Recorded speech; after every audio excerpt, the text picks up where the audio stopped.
அன்பார்ந்த தேச துரோகிகளே, பாகிஸ்தான் உளவாளிகளே, காங்கிரஸ் ஏஜென்ட்களே, ஏன்னா இந்த மாதிரி ஒரு கூட்டத்துக்கு வர ஆட்களை மீடியாவில் எப்படிதான் சொல்றாங்க, நீங்கள் மோடியை ஆதரிக்கவில்லை என்றால் உங்களுக்கு நாட்டுப்பற்றே இல்லை, நீங்க பாஜகவை ஆதரிக்கவில்லை என்றால் நீங்க கண்டிப்பா காங்கிரஸ் ஏஜென்டா தான் இருக்கணும். நீங்கள் RSS, VHP, இந்துத்துவாவை ஆதரிக்கவில்லை என்றால் நீங்கள் இந்துக்களுக்கு எதிரானவர்கள். அப்ப பாகிஸ்தான் உளவாளி தான் நீங்க. நண்பர்களே வணக்கம். இது ஆரம்பிச்சது இதை இணையத்தில் பார்த்துக்கிட்டு இருக்கிற நம்மளை விட அவங்க தான் ரொம்ப ஜாஸ்தியா பார்ப்பாங்க. ஏன்னா ஒரு ஆன்டி மோடி கமெண்ட்டை நீங்க போட்டீங்கன்னா கன்ஃபார்ம்டா ஒரு 40 லைக் இருக்கு, ஒரு 30 கமெண்ட் இருக்கு. இந்த 30 கமெண்ட்ல 29 கமெண்ட் நீ ஒரு தேச துரோகி, நீ காங்கிரஸுக்கு காசு வாங்கிட்ட, இந்த ரேஞ்சில் இருக்கும். நான் 4 செய்திகளை சொல்லிட்டு இந்த கூட்டத்தை முடிச்சிடலான்னு நினைக்கிறேன். இந்த புத்தகம் எப்படி ஆரம்பிச்சது அப்படின்னு ஒரு விஷயம் இருக்கு. ஞானி சொன்னது போல அவருடைய பேஸ்புக் நிலைத்தகவலில் போட்டாரு. அதுக்கப்புறம் நான் அதை பதிப்பிக்கிறேன்னு சொன்னேன், ஆரம்பிச்சோம். பட் ரொம்ப முக்கியமா இதனுடைய காப்பிரைட் உரிமம் வாங்கும் போது நான் கேரவன் எடிட்டர் வினோத் ஜோஸோட பேசிக்கிட்டு இருந்தேன். வினோத் வேற ஒரு கான்பரன்ஸுக்காக சென்னைக்கு வந்தார். அப்போ நானும் அவரும் ஒரு காஃபி ஷாப்ல உட்காந்து பேசிக்கிட்டு இருந்தோம். இப்ப வினோத் சொன்ன ஒரு விஷயம் ரொம்ப இன்ட்ரெஸ்டிங்கான விஷயம். நான் கேட்ட ஃபர்ஸ்ட் கேள்வியே, உலகமே அசீமானந்தாவை மறந்துடுச்சு, இந்தியா மறந்துடுச்சு, உங்களுக்கு மட்டும் எங்கிருந்து இந்த ஐடியா வந்தது, இவரை போய் பார்த்து உட்காந்து இந்த ஒட்டுமொத்த இன்டர்வியூவும் எடுக்கணும் அப்படின்னு. அப்ப வினோத் சொன்னது, நான் ஆக்சுவலா 2 ஸ்டோரி பிளான் பண்ணோம். ஒரு ஸ்டோரி சாஃப்ரான் டெரர், இன்னொரு story Islamic terror. 2 story plan பண்ணோம். அந்த 2 ஸ்டோரியும் நாங்க தனித்தனியான ரிப்போர்ட்டர், சாஃப்ரான் டெரர் பண்ணது லீனா, இஸ்லாமிக் டெரர் பண்ணது இன்னொரு ஒரு நண்பர்.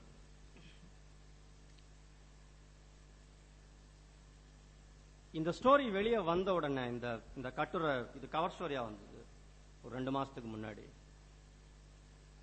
வெளியே வந்த உடனே ஃபர்ஸ்ட் சொன்ன மறுப்பு இது ஃபேக்கு, இது இதுல உண்மையே கிடையாது, இவங்களே சும்மா உட்காந்து கட்டுரை எழுதிட்டாங்க. யூ ஒன்ட் பிலீவ், 9 மணி நேரம் ரெக்கார்டட் டேட்டா இருக்கு. நாம இன்னைக்கு ரொம்ப சாதாரணமா சொல்லிடுறோம் NIA என்ன பண்ணிச்சு அப்படின்னு. நேஷனல் இன்டெலிஜென்ஸ் ஏஜென்சி அவங்க தான் இந்த டெரர் இஷ்யூஸ் ஹேண்டில் பண்றது. NIA கிட்ட லீனா, அந்த NIA சீஃப் கிட்ட லீனா ஒரு கேள்வி கேட்கிறாங்க. அந்த கேள்வி இதுல ரெக்கார்டா இருக்கு, புத்தகத்தில் இருக்கு. ஏன் இவ்வளவு லேட்டு? உங்ககிட்ட டேட்டா இருக்கு, உங்ககிட்ட ஆதாரங்கள் இருக்கு, அவர் தான் பண்ணாருன்னு அவரே ஜுடிஷியல் கஸ்டடியில சொல்லியிருக்கிறார். 48 மணி நேரம் நீதிபதி டைம் கொடுத்திருக்காங்க, நீங்க உங்க வாக்குமூலத்தை திருப்பி வாங்கிக்கிறீங்களான்னு. அவர் திருப்பி வாங்கவே இல்லை. இதான் நான் பண்ணேன், இத பண்ணதெல்லாம் நான் பெருமைப்படுறேன். இதுல எனக்கு எந்த சங்கோஜமும் எந்த சந்தேகமும் இல்லை. இவ்வளோ கிளியர் கட்டா ஒருத்தர் வாக்குமூலம் கொடுத்திருக்கிறாரு. then why are you delaying the whole process? என்னுடைய சீஃப் சொன்ன ஆன்சர் தான் முக்கியமான ஆன்சர். இந்த கேஸ் எங்களுக்கு ஆன்டி டெரர் ஸ்குவாட் கற்கரை இருந்த அதே ஏடிஎஸ் ஸ்குவாட் அங்கிருந்து எங்களுக்கு டிரான்ஸ்பர் ஆகிறதுக்கே 1 வருஷம் ஆச்சு. பை த டைம் நாங்க அந்த இடத்துக்கு போய் பார்க்கும்போது எவிடன்ஸே இல்லை. ரொம்ப நக்கலா ஒரு கமெண்ட் பாஸ் பண்ணிருப்பாரு. அது ஆப்வியஸ்லி பாஜக காவியாளர்களுக்கு அது உறுத்தும். அவர் பாஸ் பண்ண கமெண்ட் ஏன் சார், அவங்க முதல் நாள் எல்லாரையும் கொளுத்திட்டு ஒரு தடயங்கூட இல்லாம சுத்தமா வழிச்சு வச்ச ஆளுங்க 1 வருஷம் கழிச்சு போய் நின்றா எவிடன்ஸா கிடைக்கும் அங்க. இது வினோத் சொல்லும் போது வினோத் சொன்ன இன்னொரு விஷயம், இந்த ஸ்டோரி வெளியே வருது. வெளியே வந்த உடனே இந்தியா பரபரப்பா இந்த ஸ்டோரியை பேச ஆரம்பிக்கிறாங்க.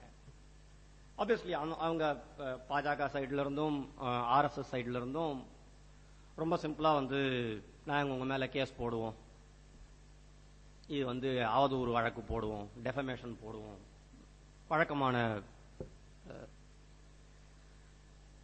இன்றைக்கு பாஜக தலைமையை கட்டியாளக்கூடிய 3 நபர்களில் ஒரு முக்கியமான நபர், பேர் சொல்ல முடியாது,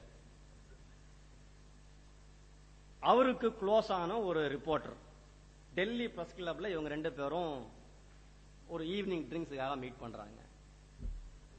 அப்ப அந்த இன்னொரு பத்திரிகையாளர், பாஜக தலைமைக்கு மிக நெருக்கமான பத்திரிகையாளர் சொல்றாரு, you are finished. You know what we did for Hartosh? You are next in the line. இதுக்கு பின்னாடி ஒரு பேக் ஸ்டோரி இருக்கு. You are finished. Okay? You know what we did with Hartosh? You are next in the line. Hartosh யாருன்றது முக்கியம். நாம உட்கார்ந்துட்டு இருக்கிற இந்த இடம் எக்ஸ்பிரஸுக்கு சொந்தமான ஒரு இடம், எக்ஸ்பிரஸ் குரூப்புக்கு சொந்தமான இடம். எக்ஸ்பிரஸ்ல இருந்து ஒரு பத்திரிகை ஒன்று வருது, அவுட்லுக் இந்தியா டுடே மாதிரியான ஒரு பத்திரிகை, ஆங்கிலத்தில் வருது, ஓபன் அப்படின்னு ஒரு பத்திரிகை. அதுல 6 மாசத்துக்கு முன்னாடி ஹர்தோஷ் பண்ண ஒரு ஸ்டோரி கிட்டத்தட்ட மோடியினுடைய ஒட்டுமொத்த மாடலையும் கிழிச்சு தோரணம் கட்டி தொங்க விட்ட ஒரு ஸ்டோரி. அந்த ஸ்டோரி வெளியே வருது. அடுத்த 2வது வாரம் ஹர்தோஷ் அவங்க HR கூப்பிட்டு சொல்லுது, you are fired.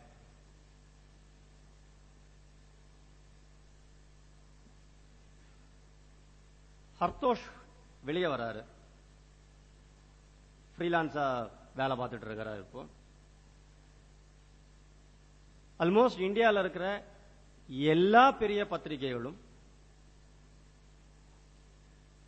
Standing instruction ஹர்தோஷ வேலைக்கு எடுக்காதீங்க,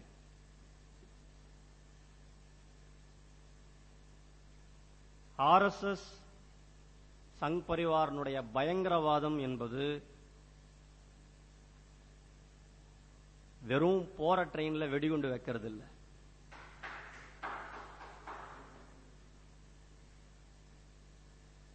நீங்க படிக்கிற, நீங்க பார்க்கிற, நீங்க கேட்கிற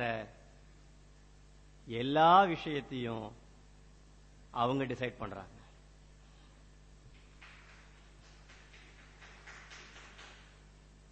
இங்க பிரச்சனை 4 ட்ரெயின்ல குண்டு வைக்கிறதோ 4 மசூதியில குண்டு வைக்கிறதோ இல்ல. we agree that's a problem. என்கிட்ட ஒரு லிஸ்ட் இருக்கு. கடந்த ஒரு வருஷத்துல இந்தியால மீடியால இருக்கிற யாரெல்லாம் வேலையை விட்டு அனுப்பிச்சாங்க, மிரட்டினாங்க, கண்ட்ரோல் பண்ண சொல்லி செல்லமா சொன்னாங்க அப்படின்னு. நெட்வொர்க் 18 ஒரு நிறுவனம், அதுதான் CNN IBN ரன் பண்ணுது, IBN 7 ரன் பண்ணுது. அவங்க தான் இந்தியால ஃபோர்ப்ஸ்னு ஒரு இன்டர்நேஷனல் மேகசின் இருக்கு, அதனுடைய இந்தியன் எடிஷன் அவங்க ஹேண்டில் பண்றாங்க. Forbes India network 18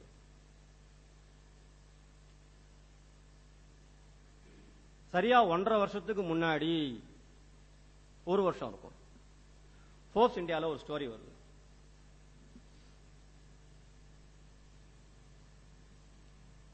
Is Gujarat really growing? ஒரு வருஷத்துக்கு முன்னாடி குஜராத்தினுடைய வளர்ச்சி அப்படின்னு கட்டமைக்கப்பட்ட ஒரு பிம்பத்தை இவங்க ஆக்சுவலா கிராஸ் செக் பண்றாங்க. ஞாபகம் வச்சுக்கணும், ஃபோர்ப்ஸ் இந்தியா டுடேவோ அவுட்லுக்கோ கிடையாது. அது முழுக்க முழுக்க கேபிட்டலிஸ்டுகளுக்கான, முதலாளிகளுக்கான ஒரு பத்திரிகை. அப்படி முதலாளிகளுக்காக இருக்கக்கூடிய ஒரு பத்திரிகையே குஜராத் மாடல் என்று சொல்லப்படுகின்ற அந்த வளர்ச்சியை முழுக்க முழுக்க கேள்விகளால் நிரப்பி, இது மாடலே கிடையாது, இவங்க சொல்ற growthன்றது டெக்னிக்கலா சொல்லணும்னா ஃபைனான்சியல் ஃப்ராடு அப்படின்னு ஒரு 7-8 பக்க ஸ்டோரி இருக்கு. இந்த நெட்வொர்க் 18 8 மாசத்துக்கு முன்னாடி இண்டிபெண்டன்ட் மீடியா ட்ரஸ்ட்ன்ற ஒரு நிறுவனம் அதுல காசு போடுது, இன்வெஸ்ட் பண்றாங்க. இந்த IMT யாருதுன்றதுதான் பெரிய பிரச்சனை.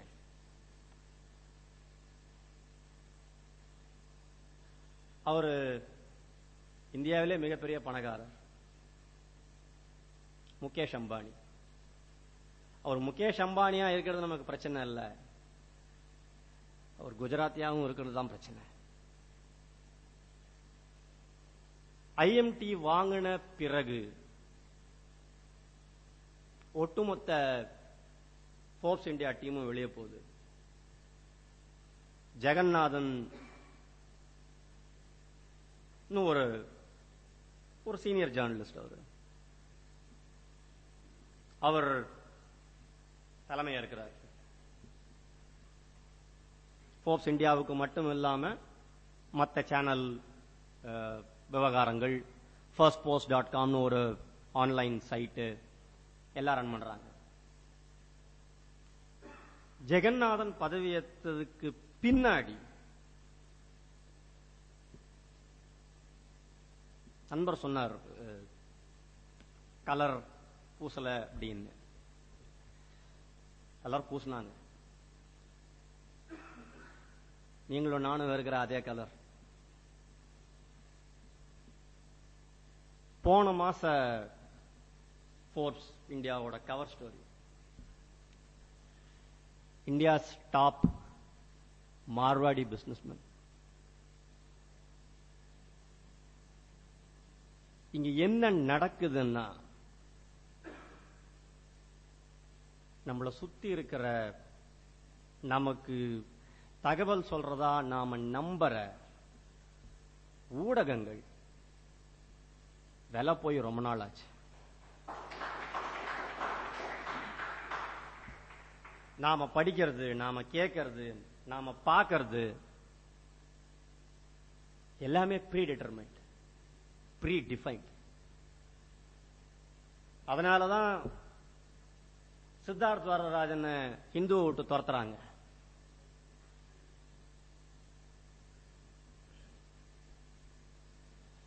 ராஜ்தீப் சர்தேசாய் அவரோட மனைவி சகாரிகா கோஷ் புலம்புறாங்க ட்விட்டர்ல, என்னால மோடியை பத்தி ஸ்ட்ராங்கா எழுதவே முடியாது.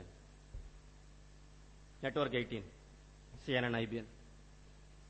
அவங்களோட சிஸ்டர் கன்சர்ன் IBN 7, அதனுடைய ஹெட் நிகில் வாக்லே, என்னால வேலை பார்க்க முடியாதுன்னு ரிசைன் பண்ணிட்டு போறார். அவ்வளவு தூரம் கூட போக தேவையில்ல. நமக்கு பக்கத்தில் இருக்கிற தமிழகத்தின் முக்கியமான டிவி சேனல் வீரபாண்டியன் ஒருத்தர் இருந்தார், இன்னைக்கு இருக்கிறார், ஆனா சேனல்ல இல்ல. The point is, இதுதான் முக்கியமான RSS ஓட பயங்கரவாதம்.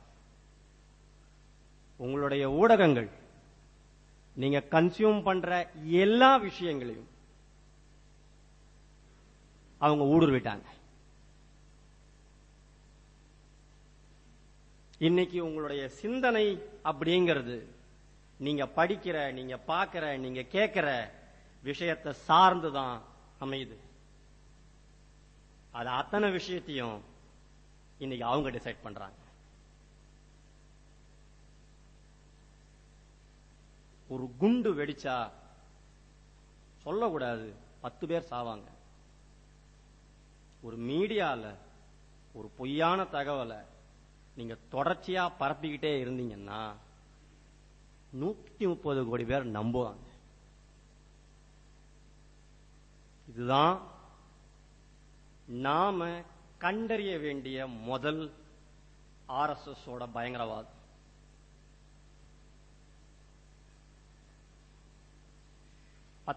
கிட்டத்தட்ட 2 வருஷமா மோடியை வாழ்த்து எழுதிய ஒரு தமிழ் ஊடகம் போன வார எடிஷன்ல தான் திடீர்னு மோடிக்கு எதிரா முதல் தடவையா ஒரு கட்டுரை எழுதுறாங்க.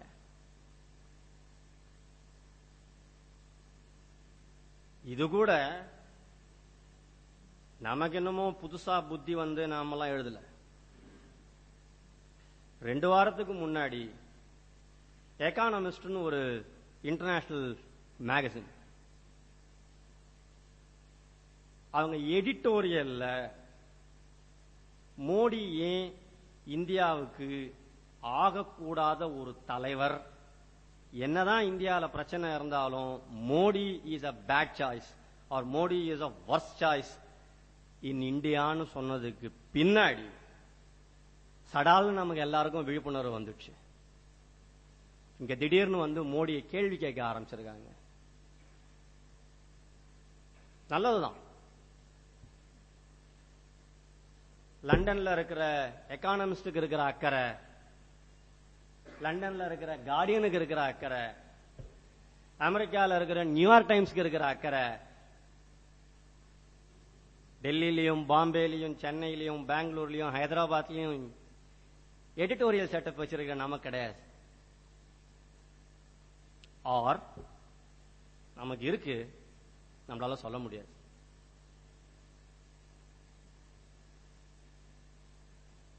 இந்த ஊடக பயங்கரவாதத்தனம் தான் இந்தியாவினுடைய மோசமான டேஞ்சர்.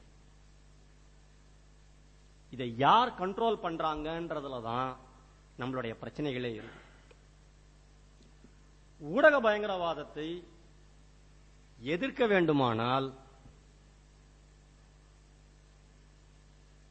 முள்ள முள்ளால் எடுக்கிற மாதிரி இன்னொரு ஊடகத்தால தான் அதை பண்ண முடியும். இந்த புத்தகம் அதை தான் செய்கிறது. It's a humble effort. But நாங்க ஜென்யூனா நம்புறோம். இது ஏதோ ஒரு 10,000 பேர் கிட்ட ஒரு சின்ன மாற்றத்தை ஏற்படுத்தும். தொடர் அருணன் பேசும்போது புத்தகத்திலிருந்து ஒரு கோட் எடுத்து சொன்னார். அந்த ட்ரெயின்ல இந்துக்களும் இருப்பாங்களே, அவங்க செத்தாங்கன்னா என்ன பண்றது? புழுக்களை அழிக்கும் பொழுது கொஞ்சம் சாதமும் வீணாய் போகும். ஆக இந்துத்துவனுடைய அடிப்படை அஜெண்டா அது இந்துக்களுக்கான கட்சி அல்ல. அது இந்து ராஷ்டிரத்திற்கான, இந்து அதிகாரத்திற்கான, இந்துத்துவ வெறியாட்டத்திற்கான ஒரு வெளிப்பாடு. அவங்களுக்கு அவங்க வேலை முடியணும்னா முஸ்லீம் மட்டும் பிரச்சனை கிடையாது. கூடவே இந்து இருக்கலாம், கிறிஸ்துவர்கள் இருக்கலாம், சமணர்கள், பௌத்தர்கள், பார்சிகள், சீக்கியர்கள், இந்த நாட்டில் தேசிய இனம்னு நாம அங்கீகரிக்கப்பட்ட யார் வேணாலும் இருக்கலாம். எவன் செத்தாலும் எங்களுக்கு கவலை கிடையாது.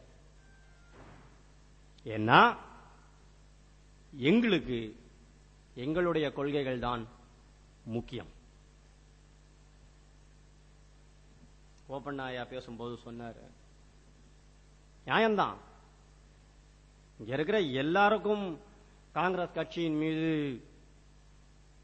மனஸ்தாபங்கள் இருக்கலாம், கருத்து வேறுபாடுகள் இருக்கலாம்.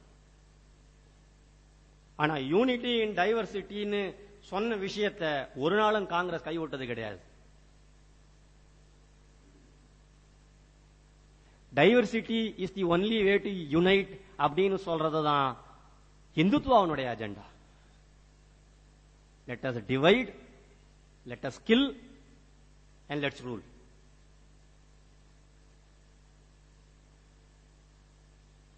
திரும்பவும் சொல்லுவோம், அது ஒருவேளை தமிழ் தேசிய வெளிப்பாடாக கூட இந்த ஊர்ல பார்க்கப்படும். இந்தியா என்பது ஒரு நாடு அல்ல, இது ஒரு துணை கண்டம். இங்க 100 கிலோமீட்டர் தாண்டிங்கன்னா எல்லாமே மாறுது. இங்கே ஒரு ஆள் இந்த ஒட்டுமொத்த தேசத்தை மாத்துவாரு, இந்த ஒரு ஆள் எல்லா விஷயங்களையும் புரட்டி போடுவாருன்னு நம்புறது அபத்தம்.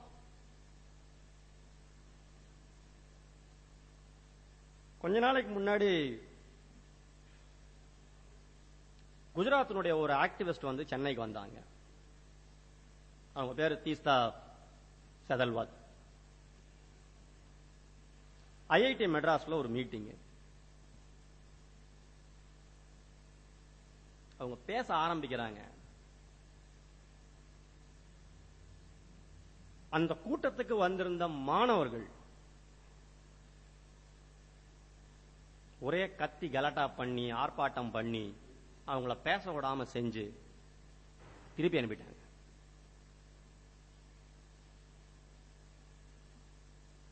மோடிக்கு எதிரான பிரச்சாரங்களை நான் கிட்டத்தட்ட போன செப்டம்பர்ல இருந்து பேஸ்புக்ல தினமும் எழுதிட்டு வரேன். அதுல பல கல்லூரி மாணவர்கள் அதை படிக்கிறாங்க. தஞ்சாவூர்ல ஒரு முக்கியமான பல்கலைக்கழகம், தமிழ்நாட்டில் டாப் 10 அது. அங்கிருந்து ஒரு மாணவர் என்னுடைய பேஸ்புக் செய்திகள்லாம் படிச்சுட்டு, அண்ணா இதெல்லாம் கொண்டு போனோம். சரி தம்பி, நாங்க ஒரு புத்தகம் போட்டுட்டு இருக்கிறோம், நான் ஃப்ரீயாவே தரேன், உன் ஃப்ரெண்ட்ஸு கிட்ட கொடு, உன் ஹாஸ்டல்ல கொடு அப்படின்னு கேக்குறேன். ஒரு சாட் கான்வர்சேஷன் போகுது. அதுக்கு எனக்கு வந்த பதில் தான் ஆச்சரியம். முடியாதுன்னா இன்டர்னல் மார்க்ஸ்ல கை வச்சிருவாங்க. ஏன்னா இந்த கல்லூரிக்கு குஜராத்ல இடம் கொடுத்திருக்காங்க.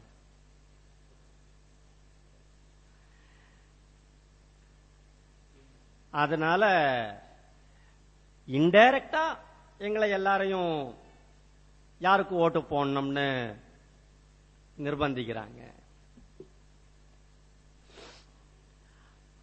18 வயசானா ஓட்டு போடுங்கன்னு அரசியல் சாசன சட்டம் சொல்லுது.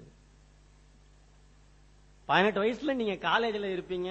ஆனா உங்களுக்கு ஒரு மாற்று அரசியல் பார்வை நான் கொண்டு போய் கொடுக்கறதுனால நீங்க மோடிக்கு ஓட்டு போடாம இருக்கணும்லாம் நான் சொல்ல. நீங்க தாராளமா மோடி கூட போய் ஓட்டு போடலாம். ஆனால் ஆல்டர்னேட்டிவ் வியூவே உங்களுக்கு கொடுக்காம, அதுக்கான எக்ஸ்போஷரையே தராம, அதுக்கான வாய்ப்பையே கொடுக்காம, ஒட்டுமொத்த மாணவ சமூகத்தையே ஒடுக்கி வச்சிருந்தீங்கன்னா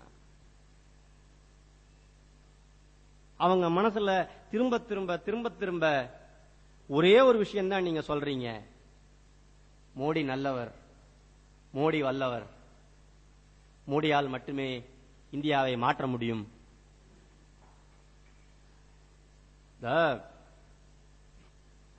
வெஸ்ட்மாம்பலம் ரயில்வே ஸ்டேஷன் கீழே இந்த மூலிகை மருந்து நிற்பாங்க. எல்லாமே போலி டுபாக்கூர் மருந்துகள்னு வச்சுக்கிங்க. ஆனா அவன் பேசுவான். பிதாமகன்ல சூர்யா பேசுற மாதிரி, கடல்ல கப்பல் போகுது அப்படின்னு ஆரம்பிக்கும். அந்த மாதிரி இந்த ஊரினுடைய எல்லா பிரச்சனைகளுக்கும் சர்வலோக நிவாரணியாக ஒருவர் இருக்கிறார். அவரை ஏன் நாம கூறு போட்டு இந்தியா முழுக்க கொடுக்க கூடாது? இந்த ஊரினுடைய எல்லா பிரச்சனையும் தீரும்.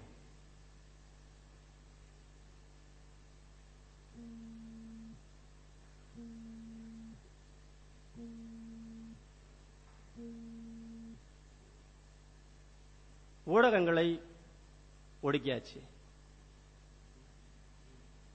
மாணவர்களை ஒடுக்கியாச்சு. இப்ப பேலன்ஸ் என்ன இருக்கு? ஏன்னா நீங்க திரும்ப திரும்ப அவங்க சொல்ற வாதம் என்னன்னா, இளம் வாக்காளர்கள், முதல் முறை வாக்காளர்கள் அத்தனை பேரும் மோடி தான் பிரதமராக வேண்டும் என்று சொல்கிறார்கள் சொல்றீங்க. இந்த மாதிரி சொன்னா மோடின்னு இல்ல, மோடின்ற பேரை எடுத்துட்டு வேற எந்த பேரை போட்டாலும் அவன் அதுக்குதான் ஓகேன்னுவான்.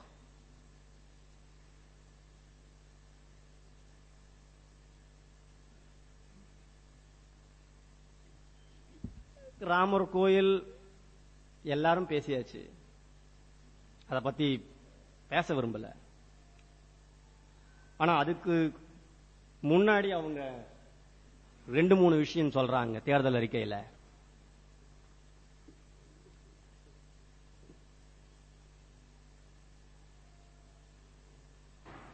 காஷ்மீர் மேல இருக்கக்கூடிய ஆர்டிகிள் 370 நாங்க வந்தா எடுத்துருவோம். சிறப்பு அந்தஸ்து எதுக்கு ஒரு மாநிலத்துக்கு தேவையில்லாம, அதுவும் இந்தியாவில தானே இருக்கு, புதுசா அதுக்கு மட்டும் என்ன ஸ்பெஷல் ஸ்டேட்டஸ்? நியாயம்தான். ஆனா காஷ்மீருக்கு ஏன் ஸ்பெஷல் ஸ்டேட்டஸ் கொடுத்தோம்னு முதல்ல புரிஞ்சுக்கணும். 1.25 கோடி பேர் இருக்கிறாங்க காஷ்மீர்ல. அதுல 95% மக்கள் இஸ்லாமியர்கள். அங்க ஹிந்து மைனாரிட்டி. நியாயமா பார்த்தா எல்லா இடங்கள்லயும் மைனாரிட்டிய வேணான்னு சொல்ற நீ, அங்க மட்டும் உனக்கு மைனாரிட்டி வேணும்.